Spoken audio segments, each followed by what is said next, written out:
अब एक पहलू तो ये है लिबरल लोगों का, एक मामला मेरा और आपका है।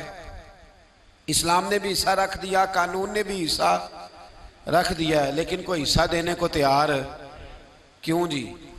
अल्लाह ने रखा नहीं है बेटी का हिस्सा, बेटी हकदार नहीं, तो हिस्सा सिर्फ उसका नहीं है जिसकी 1.5 मुरब्बा जमीन है, जिसका 5 मरले का मकान है, उसकी बेटी का भी हिस्सा बनता है, उसकी बेटी का भी हिस्सा। ये गौर से सुने बात, हमारे यहाँ बहुत बड़ा इसको ताना समझा जाने लगा है कि बेटी हिस्सा लेने आ गई, बहन ने मुतालबा कर दिया कि मेरा हिस्सा दो, फूफी ने हिस्सा मांग लिया, ये कैसी बात हो गई? ओ भाई, फूफी थी तो हिस्सा लेने आई है ना, फूफो थी तो हिस्सा लेने आई, और अगर तुम्हारी बहन थी तो अल्लाह ने अगर उसे बहन बनाया है तो हिस्सेदार भी बनाया है, और अगर बेटी बनाया है तो रब ने उसे हिस्सेदार भी बनाया है। लेकिन हमारे यहाँ ये बहुत बड़े शर्म की बात, बहुत बड़े। अब तो कोई कुछ सियाने लोग आ गए हैं मार्केट में, वो शादी से पहले बेटियों से साइन ले लेते हैं, शादी से पहले बेटी से साइन। और जब हमारा हाल ये है कि जब दामाद को हम रिश्ता दिखा रहे होते हैं, जब हम बच्ची के ससुर को रिश्ता दिखा रहे होते हैं, तो उसे सबसे पहले जीटी रोड वाली दुकानें दिखाते हैं, ऐ भी साड़ियाँ ने अल्लाह दे फजल नाल, और फिर उसको पिछवाड़े वाली हवेली भी दिखाते हैं। अल्हम्दुलिल्लाह बड़ा करम है अल्लाह का, 2-3 मकान मैंने किराए पे भी दिए हुए हैं। ये सारी कहानियां उसे सुनाई, ये भी उसको कहा कि कुछ तो मैंने खुद कारोबार किया है, कुछ मैंने 2-3 दोस्तों के साथ भी कुछ फीसद मैं भाईवाल हूँ, पार्टनर हूँ, शराकतदारी है मेरी। ये सारी कहानियां क्यों सुनाई आपने? फिर आप कहते हैं दामाद लालची हो गया है, फिर आप कहते हैं देखो जी बेटी का ससुर जो है वो मांग रहा है। तो ये दास्तानें किसने सुनाई थी, ये बातें किसने छेड़ी थी? तो भाई पहले छेड़ते हो, पहले उसे दावत देते हो कि आ बैल मुझे मार, और जब तुमने ये चीजें दिखा के रिश्ता कराया था, अब क्यों करके कहते हो कि वो मुतालबा ना करे? और बेटियों से पहले साइन ले लिए, और अगर बेटी बेचारी आती नहीं क्योंकि पहले दिन, और अगर आप नाराज ना हो तो इस सब के अंदर उलझ बेचारी बेटी जाती है। क्योंकि जब हमने रिश्ता दिखाया था तो हमने दामाद को कहा था कि ये मकान भी, ये जायदाद भी, ये सारा कुछ मेरा ही है। 4 भाई जो आपस में मिलके कभी एक दिन भी रोटी नहीं खाते, वो जब रिश्ता देखने वाला आता तो कहते जी इकट्ठे हैं जी, अल्लाह के फजल से कारोबार इकट्ठा ही है, हालांकि कभी इकट्ठे बैठ के रोटी नहीं खाई इल्ला माशाअल्लाह। ये सारी कहानियां सुना दी, बड़े भाई का कारोबार भी दिखा दिया, छोटे की दुकान भी दिखा दी। अब वो बेटी को तो नहीं पता कि मेरा अब्बा ये काम कर रहा है, और दामाद को और उसके वालिद को ये सारे लालच पहले से दे दिए। अब वो चूंकि लालच से उसने शादी की थी, शादी के कुछ अरसे के बाद उसने कहा चल ला फिर अपने अब्बे से एक दुकान। जब वो लालच से शादी करता है तो ठीक शादी के 2-3 महीने बाद ही उसे जरूरत भी पड़ जाती है, और बड़ी इमरजेंसी लागू होती है, कहता लाभ अब लेके आ।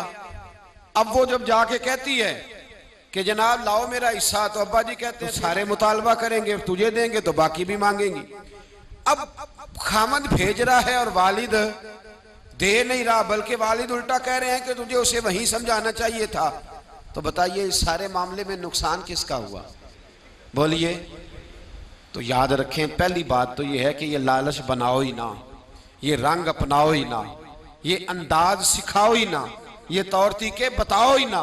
आप यकीन करें 1-2 मामलात में रिश्ते कराने वालों से मुलाकात हुई, कुछ बच्चों के रिश्ते करने थे, तो बाद रिश्ते कराने वालों से गुफ्तगू हुई, तो वो रिश्ते का बताते कहते हैं जी एक रिश्ता है एक बच्ची का, उसके घर वाले कहते हैं हमने कार भी देनी है।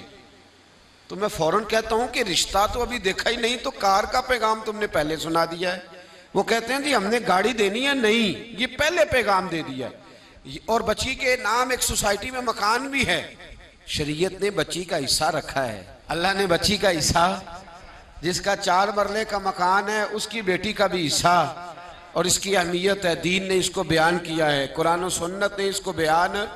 वालिद अपनी कब्र वज़नी ना करे, और मैं बड़ी जिम्मेदारी से कह रहा हूं, बेटे तेरा ज्यादा खत्म नहीं दिलाएंगे तेरे बाद, बेटियां ज्यादा दिलाएंगी। और एक बात और कर दूं तो मेरा ख्याल है आप समझ ही जाएंगे, बेटा अगर दुआ कभी मांगेगा भी तो रस्मी मांगेगा, और बेटी तेरे मरने के बाद तेरे लिए जब भी दुआ मांगेगी रो के मांगेगी। तो बेटी को क्यों नहीं देते? जो उसका हिस्सा बनता है, जो उसका हक बनता है, जो उसका तरीका है, उसे क्यों नहीं देते? सीधी सीधी जन्नत क्यों नहीं हासिल कर? कब तक? पहले जमाने में, मैं सख्त बात करने लगा हूं पर मेरी मजबूरी है, पहले जमाने के बाप बेटियां दफन कर देते थे, आज का बाप बेटी का हिस्सा दफन कर देता है। बेटी से पैसे छुपा के रखता है, वो बेटी से जायदाद छुपा के रखता है, वो खर्चे बताता है। तू बता, वो बेटी दफन करता था, तू उसका हिस्सा दफन करता है। इसका मतलब ये है कि कहीं ना कहीं तो उन लोगों से मुमासलत कर रहा है माज़अल्लाह, जो बेटियों को दबा जाते थे।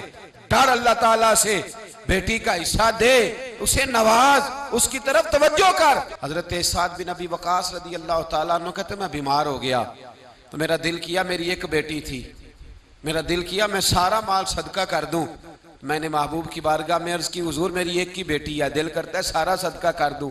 तो महबूब फरमाने लगे, अपनी बेटी को दे, ऐसे ना हो तेरी बेटी बाद में लोगों के हाथ देखती फिरे, इसे दे, बेटी को नवाज, बेटी को दिया कर। बेटियां, और मेरी राय यह है कि जो माल बेटियों पे खर्च होता है ना, असल काम ही वो माल आता है। बीवी को जो ईद देते हो, बीवी नहीं दिखाती पड़ोसन को, वो कोई नहीं दिखाती। जो ईद बीवी को देते हो वो नहीं दिखाती, कहती तूने कोई एहसान किया है, सारा जमाना ही देता है। लेकिन बहन को जो ईदी मिलती है, बहन पड़ोसन को दिखाती है।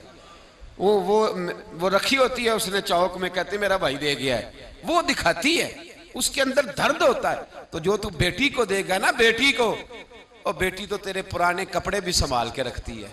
बेटी तो तेरे पुराने, बेटी तो 2-2.5 साल की भी हो तो ननिहाल गई हो तो अब्बे का टूटा जूता भी उठा लाती है, कहती मेरे अब्बा जी का है। तो जो तेरी असल मुहाफिज है, जो तेरी असल निगरान है, जो तेरी असल ड्यूटी, क्यों नहीं बेटियों को हिस्सा दिया जाता? क्यों हम डरते हैं, क्यों सहमे रहते? बेटों से ब्लैकमेल ना होना कि बेटा मेरा इस तरह कहेगा, अपनी कब्र पे बोझ ना डालना, सुबह कयामत हिसाब देना है, अल्लाह से डरना, बेटी का हिस्सा बर वक्त बर मौका। और मेरी भाइयों से गुजारिश है, बहनों के हिस्से पहले से अलग करो। 10 रुपए बने या 10 करोड़ बने, तुम्हारी औलाद कोई तुम्हारे लिए रात को उठ के दुआ नहीं मांगेगी। तुम जिसका कर्ज है उसका कर्ज उसे, डर जाओ अल्लाह ताला, डर जाओ खुदारा, डर जाओ। यहां तो ऐसे भी तमाशे देखने में मिले हैं कि 4 भाई थे, एक बहन थी। चलो बहन फौत हो गई तो उसके बच्चों ने मुकदमा कर दिया कि हमारी अम्मा का हिस्सा दो।